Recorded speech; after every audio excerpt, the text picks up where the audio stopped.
In association with Inappropriate Earl and the Sit Down Zumock podcast, we bring you The Bad Guys Volume 7, one of the most requested guests from Andrew on my Patreon. He goes, I want Jim and Earl on the same podcast together, and he willed it. So, Earl, you do the intro. Well, our co-host, or your co-host, is probably the only man on earth I've had an intelligent conversation with outside the Comedy Store about Mr. Vincent Cusano, otherwise known as Vinnie Vincent. He's one of the great comics working right now, and even better than being a great comic, he's a great dude, which is a rare combo in this business of sex offenders, pedophiles, and roast battle comics. The great Jim Florentine. You know, we're going to have to figure out who has more of a drier delivery, me or Earl. It's going to be a competition around the next hour. It's the battle of the dry voices. I just woke up, so you know your voice is dry when you're drinking a Diet Coke to soothe it. Nice. You know, I was never a big Vinnie Vincent fan. I was never a huge Kiss fan. I know he was in the band for a few albums, and he had a Vinnie Vincent Invasion. And then he kind of disappeared, and there was all these rumors of crazy shit going on in his life. But then he did that interview with Eddie Trunk a couple of years ago, resurfaced for a little bit, but now he's back on the ground. I mean, I think he's primed for a Netflix documentary along the lines of Anvil, just because of his history and music of being in the Dan Hartman band, you know, who was the guy who sang that big 80s song, I Can Dream About You, writing jingles for Joni and Chachi, being in Kiss, getting kicked out of Kiss 3 times, being kicked out of the Vinnie Vincent Invasion, which is insane to me. And then his wife, his first wife, prostitute, found decapitated. You know, sending out a box set that I ordered that was completely empty when I got it. You know, there's a documentary with this guy, and now, like you said, rumors of possible sex change. I mean, if this guy doesn't get a show, I don't know who should. And, you know, he didn't get a lot of royalties from Kiss. Those albums weren't huge sellers, so it's not like he could just live off those royalties the rest of his life. So he kind of went like the same way Jakey Lee went. Jakey played a couple albums with Ozzy, then had his own little band, Badlands, and then disappeared for 20 years. That's another guy who I'm obsessed with because he's so talented. And I used to date a female manager from Motorhead, and she worked for Sharon Osbourne. She told me her first job was to go through all of Ozzy's pictures and cut out Jakey Lee. So he's kind of like the black dude in the Rolling Stones. He's there, but he wasn't. Yeah, I noticed some. Who knows what went on? But they, you know, they invited Jakey Lee to have his band play at the last when Ozzy did that show at the Forum on New Year's Eve a couple of years ago, to play outside because he had some bands play outside. So they were trying to mend fences and then maybe come up and play Bark of the Moon. But Jakey Lee said the money was too low and he didn't want to do it. I mean, I saw him play at the Whiskey, his, I guess you call it his comeback show, a couple of years ago with Red Dragon Cartel, which is his second solo band. And he was great. Of course, he looks a little green around the gills, to be honest with you, but the singer was horrible. He that one Ozzy song, Rock and Roll Rebel, he was singing Rock and Roll Devil. And it's like, dude, come on, man. Yeah, don't mess up a classic like that. Gotta know the title of the song, bro. But, you know, he's just another recluse that, you know, the music industry burned. And I don't know, it's kind of sad because he's so talented. Jim, one of Earl's favorite bands is Ratt. He's a big Ratt fan. Look, Ratt, you know, they were arena band. They hit that top for a little bit. Then, you know, the whole grunge came in and kind of knocked them off the top. But though if you go back and listen to Ratt, I mean, they got some great, if they have like a greatest hits, you'll know every song on there. And they're like great songs. If they put like a 13, 14 greatest hits album out or whatever. So no, they were good, man. You know, they weren't. I mean, I guess they were a hair band, but to me, they were just like a really good hard rock band. I didn't really consider them like a Poison or a Warrant. Yeah, I mean they had a nice run. I think they were helped by being really the first metal band, maybe outside of the Crew, that MTV embraced, and Smart having Milton Berle in the videos, so you get a little the outside fan base of, I don't know this band, but that's Milton Berle. But they just seemed almost album by album to drop a little bit. They weren't exactly the best looking group of guys outside of Robin Crosby. And that was with the Bon Jovis and the Warrants and the Cinderella, the Poison, the Pretty Boy bands. So, but they had a nicer run than most bands, and they still tour. I think the problem with them is DeMartini, the guitar player. He's loaded. I think his wife is involved in the Mars Candy family, and so he doesn't want to go and play the Sturgis biker rally. He's like, I'll open up for Bon Jovi, but whereas Piercy would play a backyard barbecue. Yeah. That's kind of like you with the Hollywood Improv being a Skakel. You don't have to do it. You're loaded. Well, I would play a backyard barbecue. I have played backyard barbecues. I'd play Jeff Ross's next pool party. Of course, I'd have to do an ID check, but. Hey, Earl, did you ever read Bobby Blotzer's autobiography? It's great. I mean, it was a little kind of woe is me, like, yeah, I'm not, but he was there, and I mean, him and Piercy never got along. Excuse me, but I love how Florentine's making your voice more dry. I know, Jesus. I feel like a porn star in a gangbang right now. Throat's wearing down. It must be that homeless soot in the air in Los Angeles. Oh my God. Your voice. Shout out to Gavin Newsom for letting guys park themselves outside my house in 3-bedroom tents. It's out of control, Jeff. I'm crazy. I might move in with Joey Diaz. Joey Diaz told me he had to get out of town when gangbangers were coming down the street. When his kid was playing in the front yard, it was always a safe neighborhood he moved into. So he was there for like 15 years. Like, I got to go. It's time. I mean, I'm not anti-homeless. We all hit a rough stretch in life. But, when I got guys taking doo-doos where I walk my dogs, and like I got to carry a broken hockey stick to defend myself. What is this, an extra scene in The Warriors? Like, Did you ever by mistake pick up the homeless shit instead of your dogs?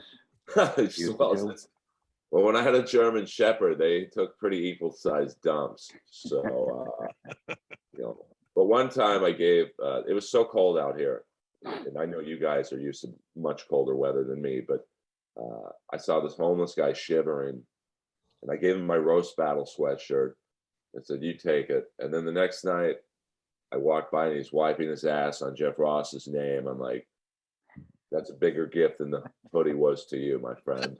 Jesus Christ. True story. I'm like, thank you, man. Let me go get you one of my Barbados leathers. Now, Florentine, Earl used to do a podcast with Roddy Piper. He was the co-host for a long time, and he has all these great Roddy stories. But I think nobody in the history of wrestling has a better wrestling story than you. I think you have one of the best about how you used to collect wrestling pictures. Yeah, I mean, I've told the story a bunch of times. I got molested for to get wrestling pictures. It was worth it. I mean, the guy gave me an Ivan Koloff picture with his belt. He said, this is going to be real rare one day, because he only had it for like 9 days, and I believed him. And I sat on his lap for it. And then I looked it up on eBay recently. It's only worth like 9 cents. So he lied to me, that pedophile. I can't believe it. I trusted him. Does he host a show on Comedy Central? They just passed him at the Laugh Factory. He's hiding in Thailand right now. I found him on a sex offender's website. Well, get him into roast battle. He'll fit in with that group. But Earl, if you were 14 years old and this guy that takes wrestling pictures is in the front row, a photographer, and he offered you some pictures, wouldn't you sit on his lap, or wouldn't you give him a kiss on the cheek? I mean, if it was a Nikita Koloff picture, I'd be balls deep in him right now.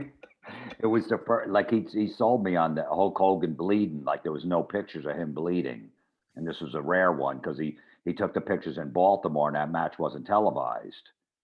So like, well, that's worth a kiss on the cheek. But that's like how predators work, man. They find something you want and like, you know, here we go, kid. Now I want something, and you're like, these Kamala ring-worn shorts are pretty cool. Because he used to call, you know, he used to travel and the matches that weren't on TV, he said, hey, can I have your phone number? Because I'll call you and I'll tell you what happened at the match in Delaware or Baltimore or whatever. Then he would call me on the phone. I was like 14. And he'd be breathing real heavy when I was talking, asking about the match. I was like, did you just come in from a jog? Why are you so heavy? I didn't know what was going on.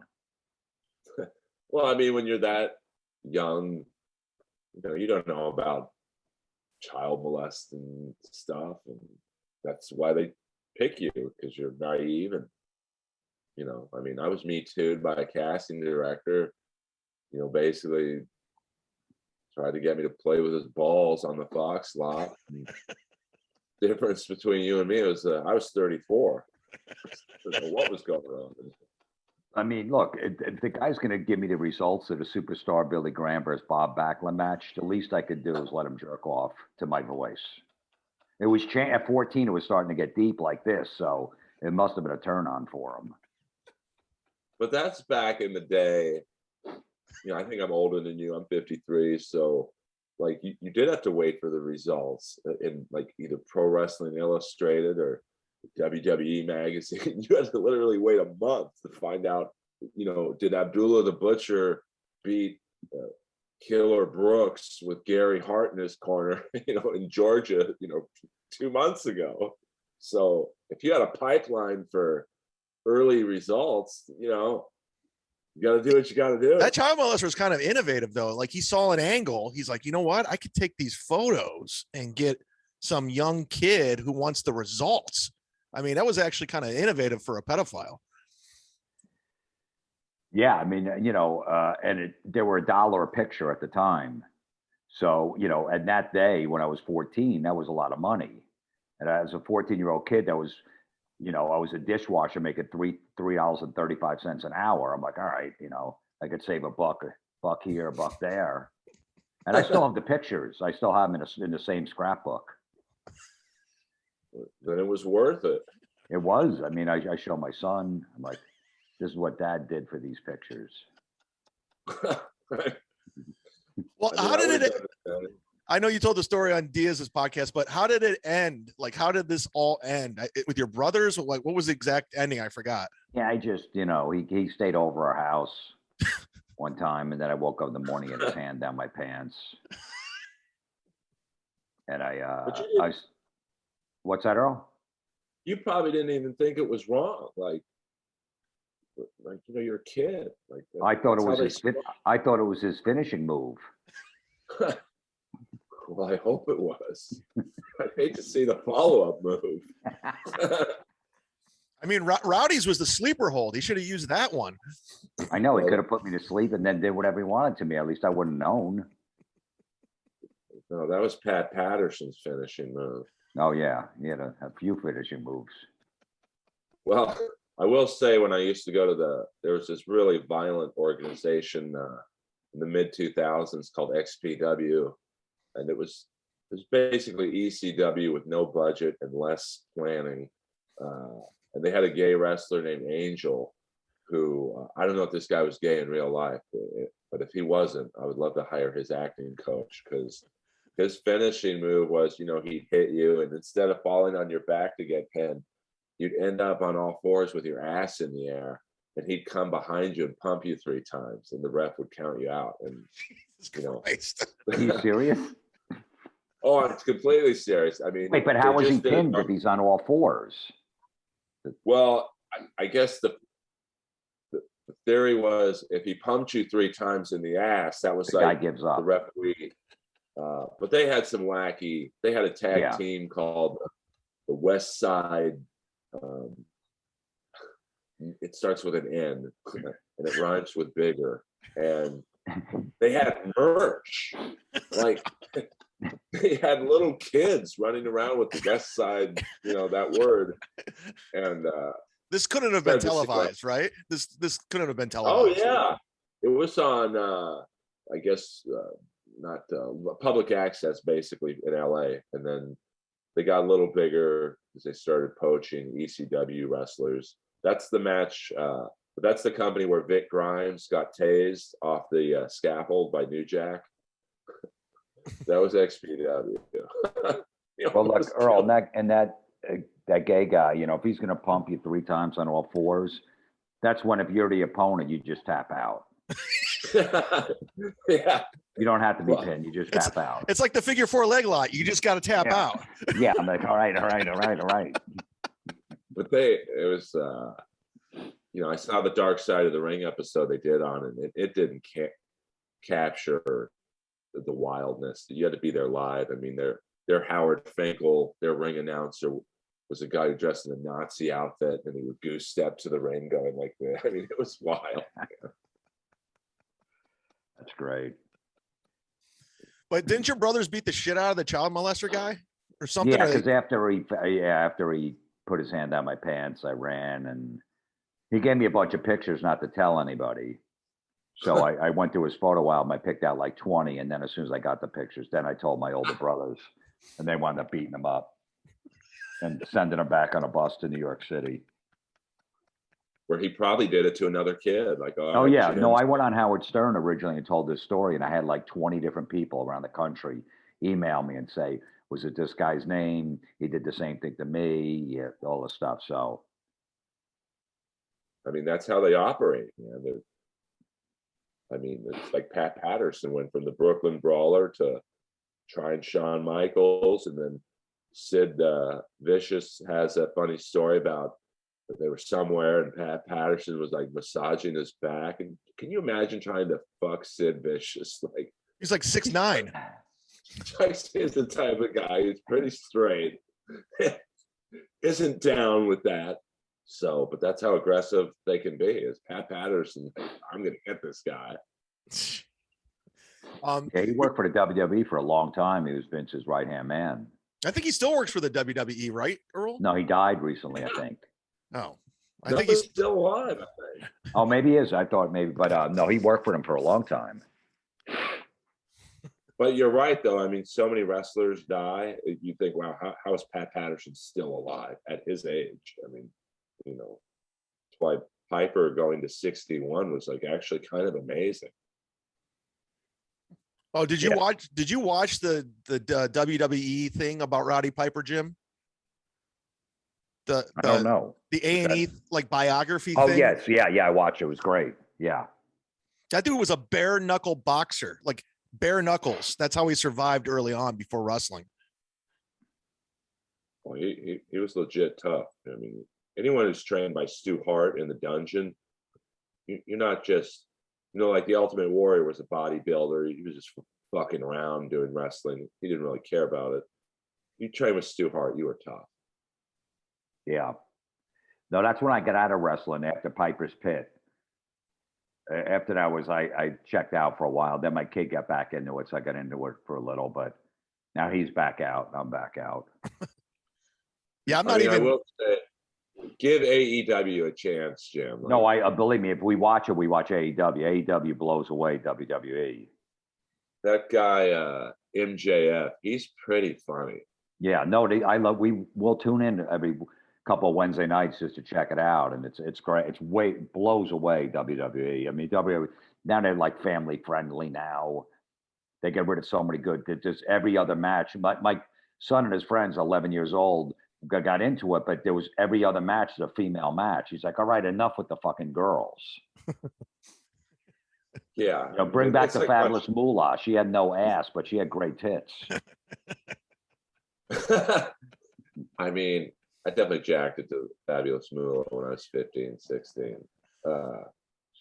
But even she was supposed to be kind of predatory with the women. Like, hey, if you want to play ball, I mean, I think pro wrestling may be the only business that's more predatory than stand-up comedy. Like, and I'm being serious. Like, you need to elevate to the higher levels, you either have to, suck someone's pee-pee or do something you're not comfortable with.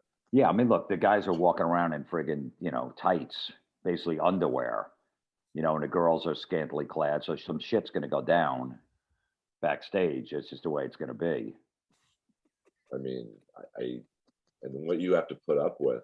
It's probably why they die at such an early age. They probably drink and do drugs to get their mind past what they have to do and people they have to deal with. I mean, that one segment on Raw, like 10 years ago, Vince McMahon called Booker T the N-word, and he had to take it. Well, did he deserve it?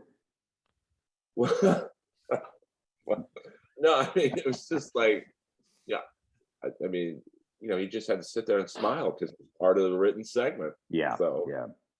Well, one thing I know for a fact, you guys got a weird little connection, and Jim, he used to be married, and he had a wedding song. Who did your wedding song, Jim? It was a Whitesnake song. And which one? Shit. Slide It In. No, yeah, Easier Said Than Done. It was off the Forevermore record. Oh, okay, that's great. And Earl was good friends with Tawny Katane, so there's your connection. You got it, connections. Yeah, I never met Tawny, unfortunately. I know she would host some metal festivals here and there. I just never got a chance to meet her. She would have loved you, man. She was like a dude. She fucked a lot of dudes. Yeah. She'd come up to the Comedy Store and she hooked up with a comic or two. I was not one of them. But she oddly developed a crush on me because I was the only guy not trying to fuck her up there. So it was really? But she was awesome though. Just a tortured soul. We all know many in comedy and, she's good peeps. Yeah. It's too bad, but I know that she was, she would host these metal festivals. I just never got a chance to meet her. Were you friends with Dave Coverdale, Jim? I know him from the show.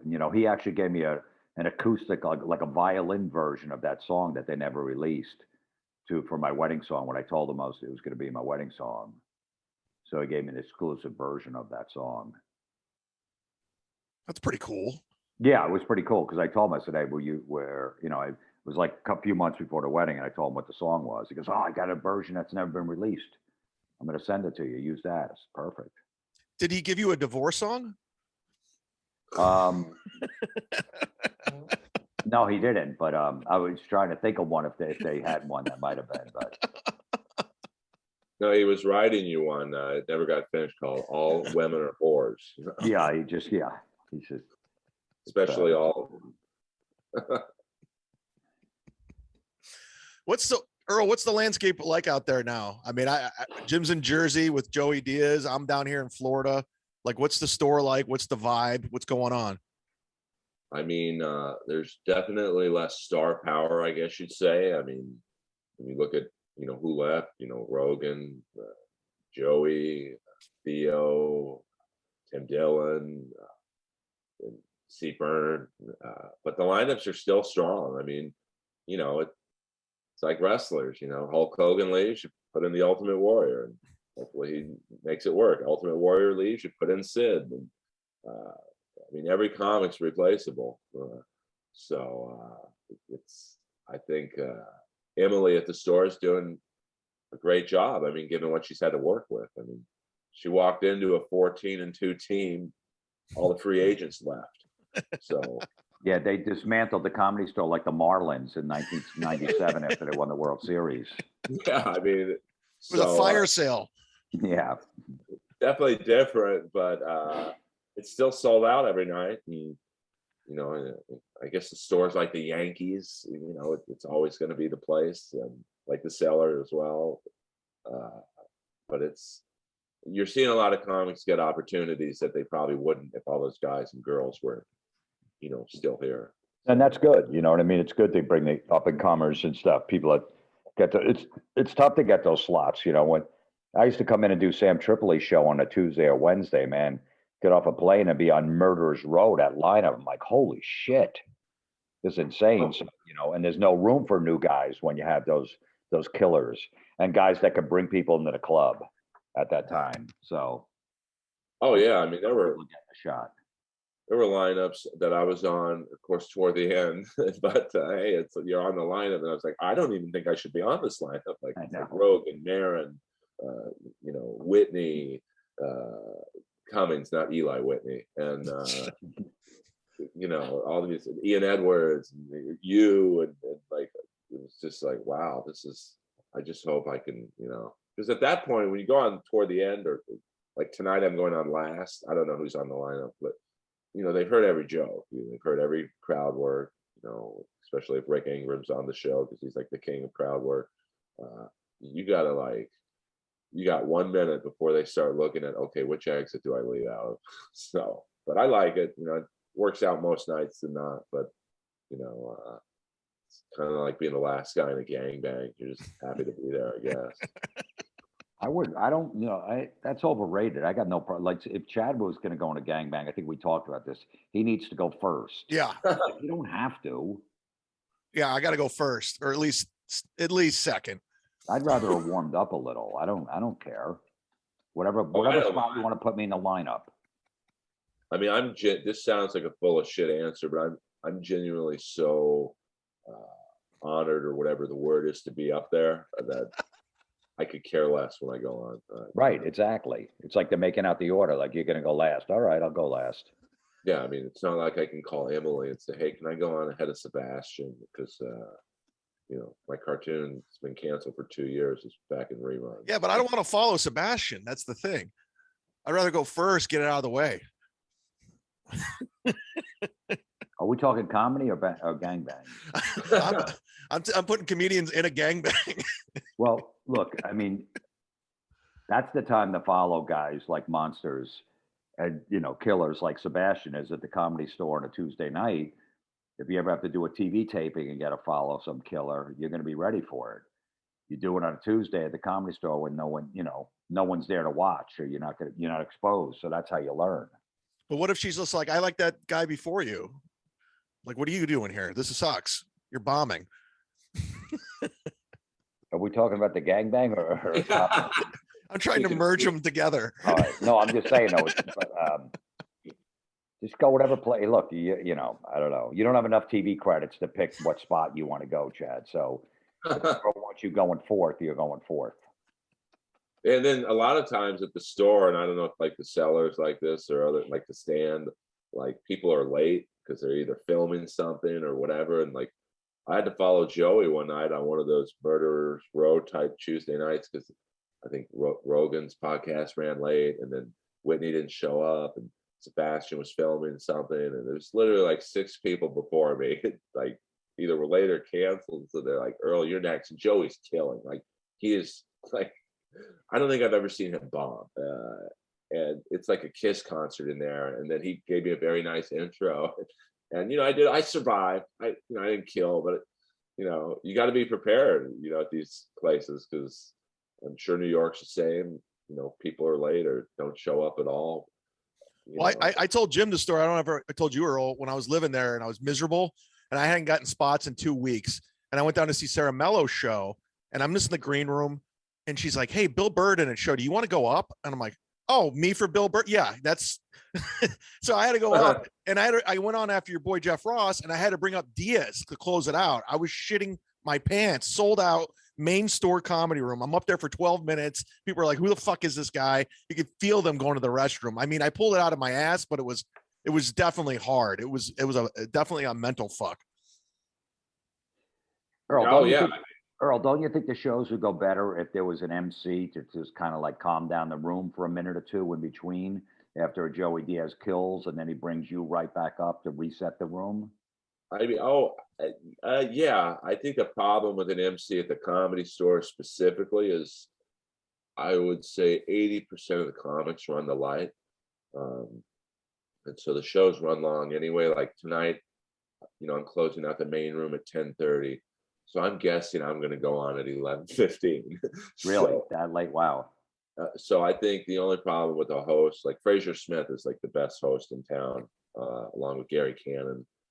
I'm not sure if they're known in the East Coast scene, but they're like the perfect host. But I think it would extend the show too long. But Okay. Yeah. like the improv seems a little more like, for whatever reason, people don't run the light there as much. But I think it's the Comedy Store's got like that rock and roll vibe. People kind of, it's run a little looser than most clubs, which is why it has their, I guess their ambiance of anything can happen. Yeah. So. When I've told Jim before, when I was living there and I was just at the worst I've ever been mentally. If it wasn't for Earl, Brody, for the short time I was living there, Eleanor, and a few others, I would have, like, I don't know what I would have done. So they were always like the cool ones, always the cool ones to talk to. Oh yeah, I mean it's a good group. I talk a little trash about the LA scene, but it's a pretty good group of people. I mean, the bad people are, I'm sure Jim can vouch for the New York scene. They're there too, and you just deal with it. I mean, thing is, you have to deal with it, or you can quit, and nobody will care. Yeah, exactly. Moving on to the next thing. I said you guys were going to be on the show on Facebook and Twitter, so I took a question. If that's cool, would you guys answer a question from one of your fans? No. Yeah. I'll answer Jeff's questions. Yeah. This one's from Johnny Richter. I don't know. He says, what is the greatest 80s hair band between Earl and Jim? I'll take your answer off the air, whatever that means. That's what they do on sports talk radio. Yeah, first time listener, long time caller. I'll let Jim go first. I don't know. That's tough. That first Poison record is a classic. So, the second one was good and they kind of went downhill after that. I'm thinking like Poison, Warrant, like Firehouse, those kind of bands are more the hair bands, unlike like a Motley Crue or a Ratt. Then you got Bon Jovi. Bon Jovi's wrote some great songs too. I don't know. Then you got Kix. You throw Kix in the mix. Kix is one of those underrated bands. And then Cinderella, who was considered a hair band, but they really weren't. They're more of a blues band. They got lumped into that too. I don't know, man. That's a tough one. If pound for pound, I'd go with Cinderella. It's a strong pick. I mean, I think it depends on what you consider a great band. Like if you're going like skill wise, Dream Theater, they're like virtuosos. But I can't name you one of their songs. I'd much rather listen to Warrant, Ratt, Cinderella. Jim's right. Cinderella is probably the best merging of talent, looks, songs. I mean, Bon Jovi, they had a lot of help from Desmond Child. And yes, I'm a straight man who bought the Desmond Child box set. It slaps, as the kids say. I didn't know he had a box set out. I knew he put a couple records out, or at least one. Well, the best is his song that got a lot of play on MTV called Love on a Rooftop, where he has to make out with a girl. I think everyone knows he's gay, so he should have won an Oscar for that video. His box set is amazing, especially if you're a metal fan, because he wrote basically all of Aerosmith's hits after their comeback, Kiss in the 80s, but every Bon Jovi hit, Cher, the great Kane Roberts. Former Alice Cooper guitar player. His Saints and Sinners album, which came out in '91, is basically songs Desmond Child wrote for everyone else and they rejected. Really? He got them all. So, but I would say Cinderella. Stryper too. I like their first few records. Oh yeah, they were big, and especially in the California area, they were like pretty epic. They would throw Bibles out in the crowd. Yeah. Soldiers Under Command is a great record. Oh yeah, they had a nice run. I think their shtick was a little too hokey, mainstream for the country, but for California, they were like a top selling band on the Strip. And I once met Robert Sweet, the drummer, backstage at a Vince Neil show, and backstage at a Vince Neil show is usually the kitchen of the venue. And I thought, oh, I'm a comic. I'll try and be funny to this guy. And I walked up to him, I tapped him on the shoulder, and he turns around. I'm like, hey, man, I hope you don't take this the wrong way, but I always wanted to fuck you until I found out you were a dude. They just looked at me like, get out of my face, man. I bombed in front of Robert Sweet. But he was beautiful. Like, yeah, he was. He was a good, yeah. He was like better looking than his brother Michael, and Michael's no slouch. Yeah, I mean, Michael's like a solid California 7. Yeah. But Robert Sweet he looked like Farrah Fawcett. Like, yeah. Beautiful. He didn't think I was funny, So you just bombed. Well, I bombed hard in the kitchen. Plus, he's cursing in front of the drummer and Stryper. You probably, they were trying to uphold that image. I mean, he had a great, yeah. I mean, I forgot, oh, this guy's a reborn Christian. And those guys, it wasn't a shtick with them. They really were reborn Christians. So I erred in judgment, Jim and Chad. I know Michael Sweet, so I've done some cruises and stuff like that. He's come to my comedy show, him and his wife. And before I went on, I'm like, hey, Michael, is it okay if I curse and tell some sex jokes? If you shut up, go do your thing. What you think I'm uptight about that? Like, I just bust his balls. I mean, he was probably an altar boy. He gets it. I got another question from Adam Hughes says, and I know this is a troll. And actually, Earl and I were talking before you jumped on the Zoom, because Earl was a big fan of your show with Eddie Trunk and Don Jameson. And I know this guy's trolling because you get this question quite a bit. I think we want the answer. Ask Florentine if he ever thought about bringing that metal show back. Also, has he ever thought about bringing it to Netflix? It's weird. I never thought about like that Netflix has programming on there.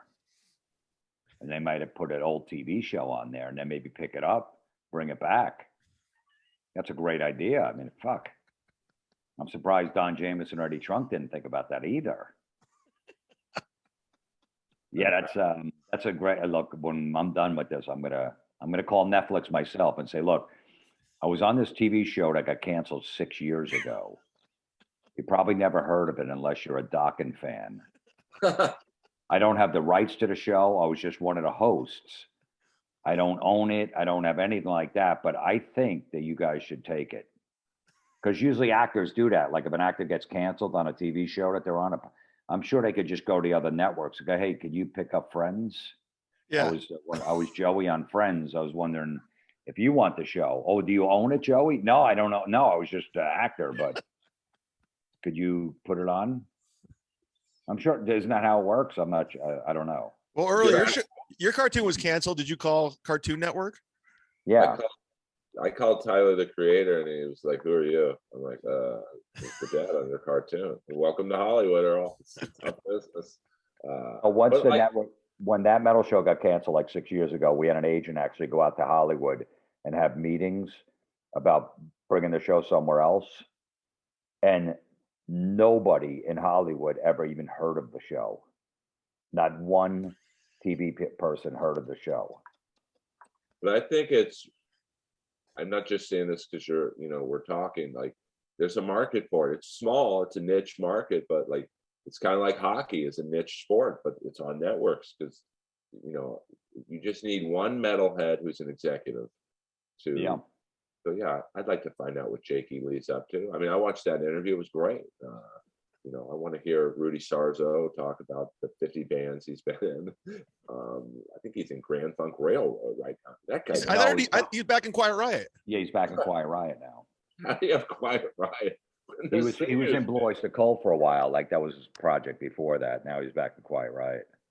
But like, if Anvil can get a Netflix documentary, there's no way that metal show shouldn't be on. And with all the streaming networks now, they need programming. You just can't show Commando and Over the Top on loop. Why? That you would love that. That's all you want to see. Earl, by the way, I know you're a big fan. I just showed my 11-year-old son Rambo 2 the other night. He fucking loved it.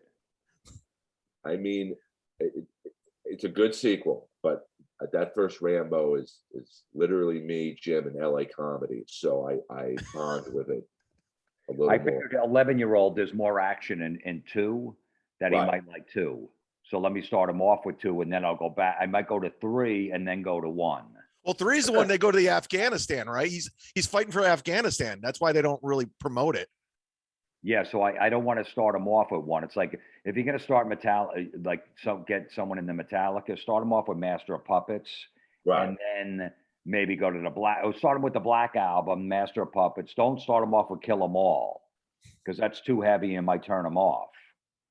Yeah, no, you're definitely right. No 11-year-old's going to see that first Rambo and go, yeah, I want to see the second one. Yeah, so I said, let me get, and he loves the Murdoch. I'm coming to get you. That's his favorite. I just love the story of, like Rocky. No one wanted to make Rambo. They were like, dude, no one wants to see a movie about a Vietnam vet losing his mind. So, like, Earl, do you ever hear that song? You know that band Wednesday 13? Yeah. You ever hear that song Rambo that they wrote? No. Oh, it's great. Yeah, look it up. It's Rambo. It's all about, Rambo and stuff. He's a big Rambo fan. He used to come out on stage with like a machine gun, like did the song and shit. It was funny, but it's a good song. I play it for my kid all the time. He loves it. I mean, Stallone's a good actor. Well, what do you think? You're a Rambo expert. What's the next one he should watch after I turn him on to Rambo 2? What about the last one he just made where he goes and gets his kid? It's almost like Taken with what's his name? The fucking Liam Neeson. Yeah, it's like Rambo's like Taken now. He's going to take care of business. Well, I mean, that's a tough one. 11 years old, I would say. Not that I know what 11-year-olds want. By the way, this is an important podcast for all you parents out there, so please listen. Well, it's a generation thing.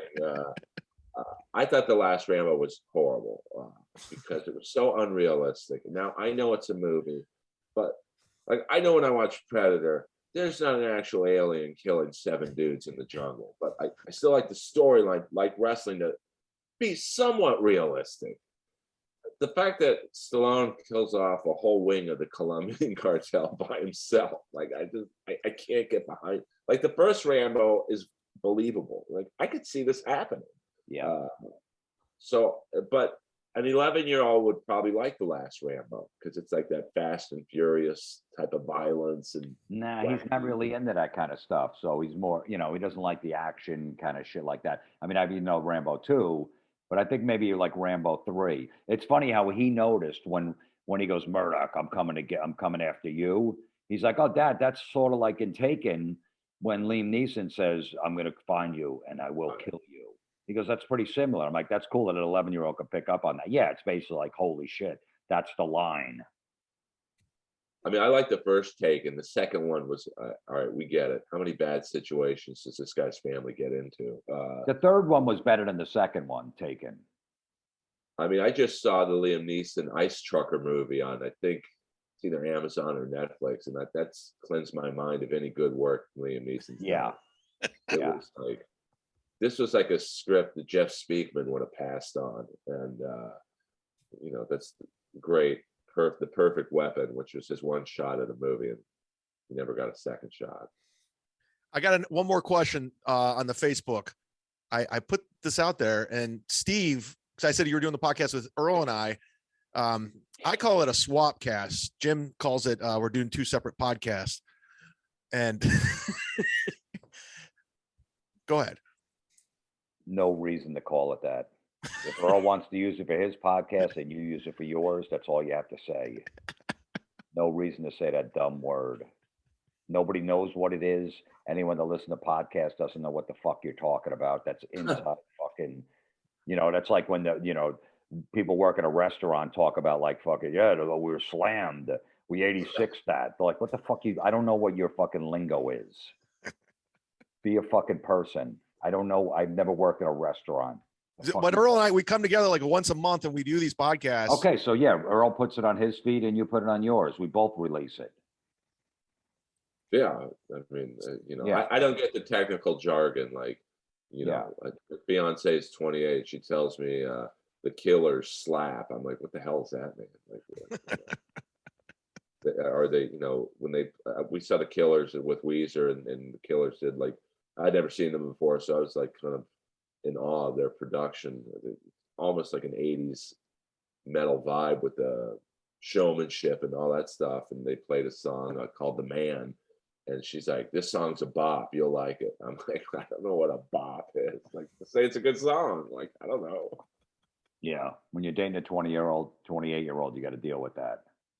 Yeah, One of the repercussions, or she's going to be like, "Oh my God, you hear the new Drake song?" No, I didn't. Oh yeah, she's amazing. I mean, she tells me about Drake, and I tell her about Brittany Fox. She's like, "Who are them?" I'm like, that's Diet Cinderella, Holmes.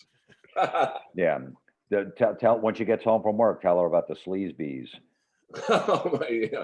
And then follow that up with a nice juicy cup of Bang Tango. But Steve says he wants to ask Florentine, since he's doing a podcast with us, who's his favorite bad guy in movie and TV. Since we've had on Vernon Wells. Who have we had on? That we've had on everybody. Cobra, Brian Thompson. And Jim's like our only comedian. No, I take that back. We had Robert Wool. What the fuck was that movie? It was part 2 of. You love part 2s. The part. What's the movie where they sewed their assholes together? Roast Battle Season 2.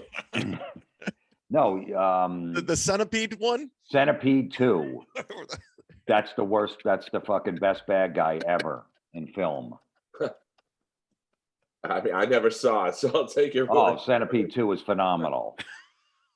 He's the creepiest fucking bad guy ever. The Human Centipede. Human Centipede 2. Oh. That's my favorite bad guy. I think that was on Channel J with Al Goldstein hosting. This movie looks They made a Human Centipede 3, but it wasn't that good. 1 was pretty good. It set it up, but 2 is a masterpiece. I'll take your word for it.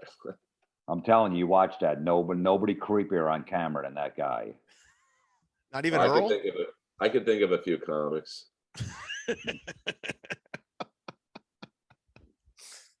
Well, Jim, I know you're up against it. You got a hard out. Can I say that? What is that? That's no more fucking lingo that nobody knows what you're talking about. Nobody that has a regular job knows what fucking hard out means. We're not living. We're not in Hollywood. We're not at a fucking Disney Studios trying to pitch a show. I got a hard out. Can I get 5 minutes? Earl, I know Jim so well. It's like the volleyball scene in Top Gun. I just set it up so Maverick can come in from the spike. No, this is like that scene in Boogie Nights when they're trying to get the Masters back, and the old guy's like, "That's a YP, not an MP." And like, "What's YP, MP? I don't know this technical talk." How about when the guy's wife? I forget who's it. The guy's wife's getting fucked on the driveway, and he's like, "What kind of light should we use tomorrow?" He's like, "My wife's. Could you just pay attention? Just let me know what light. My wife's getting fucked right over here." Hey, fuck it. It's just the production of the film. I mean, Jack wants a minimalist shoot.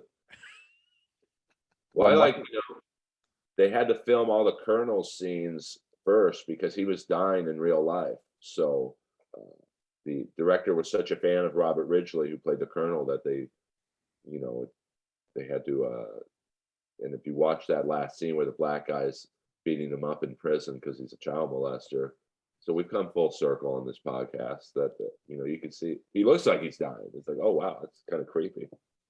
The funniest scene for me in Boogie Nights is when Philip Seymour Hoffman tries to make out with Mark Wahlberg, and he realized he didn't want him to, and he's in the car. I'm such an asshole. I'm such an ass. Then he's crying. That's one of the funniest scenes ever in a movie. That's when I knew Mark Wahlberg was a good actor, because he pretended like he didn't want to make out with him. I've seen that scene 1,000 times with a comic giving a Comedy Store waitress a ride up the hill.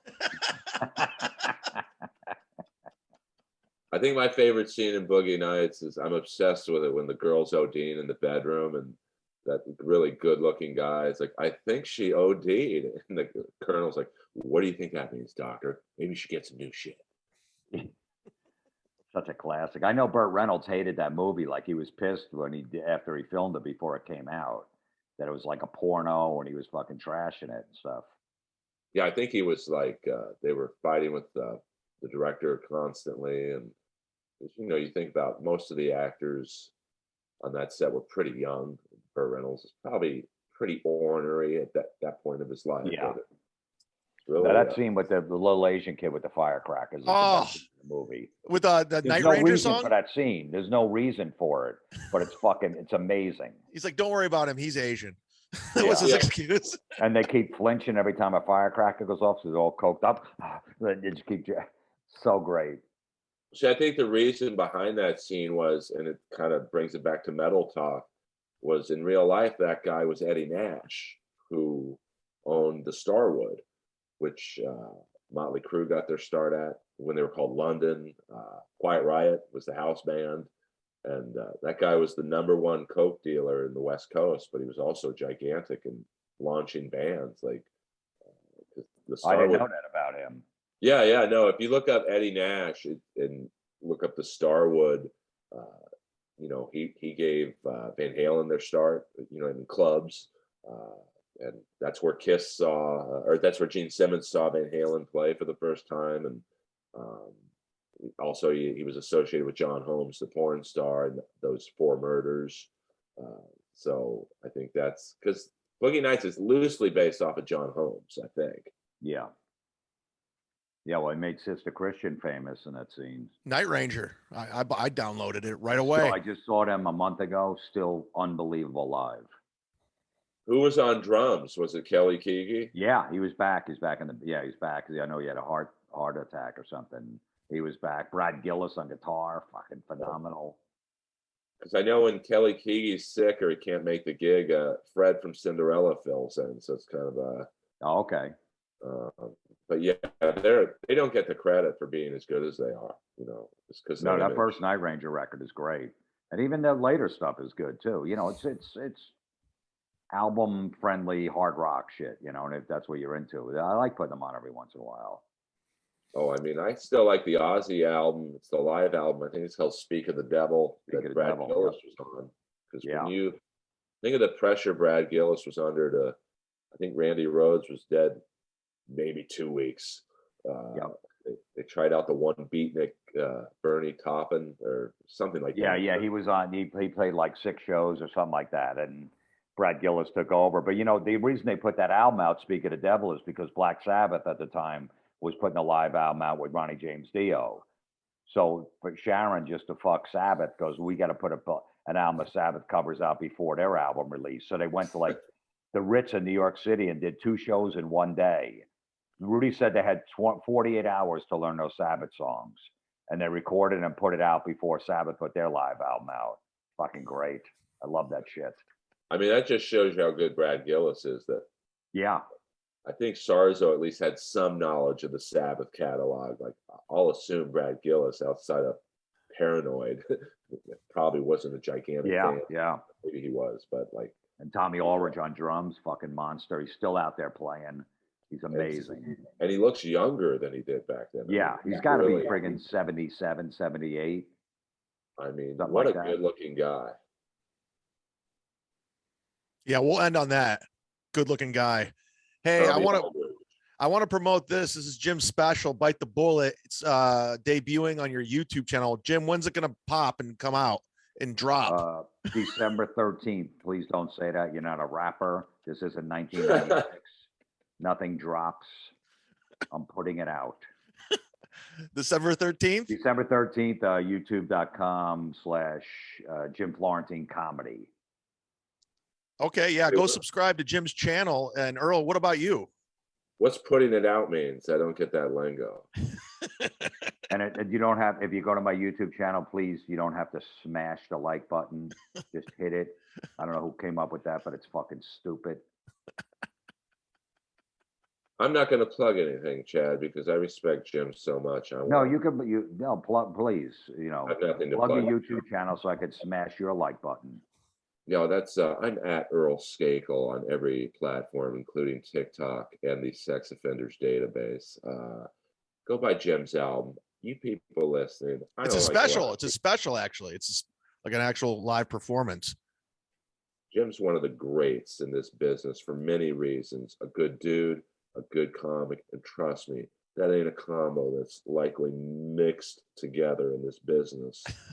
Comics are savages, animals, awful people. Jim's not one of them. He's a good one.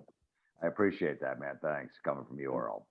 Well, I mean, and you know who Vinnie Vincent is. I can't converse with most people in 2021 who don't know who he is. I know the history of Vinnie Vincent. I know he lives in Tennessee, outside of Nashville somewhere.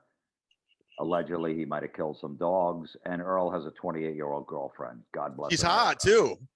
Listen, Of course she is. Earl's not going to fucking, I mean, come you on, think he's man. going to not go for a hot, at 28, she's got to be hot.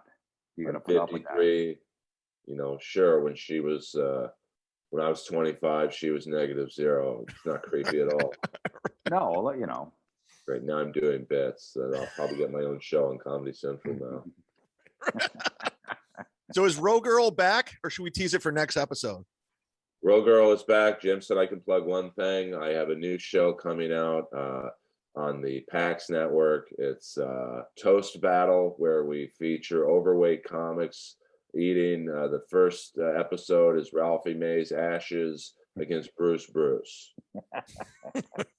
Right now I'm doing bits. It's time to end it. Jim's got a hard out.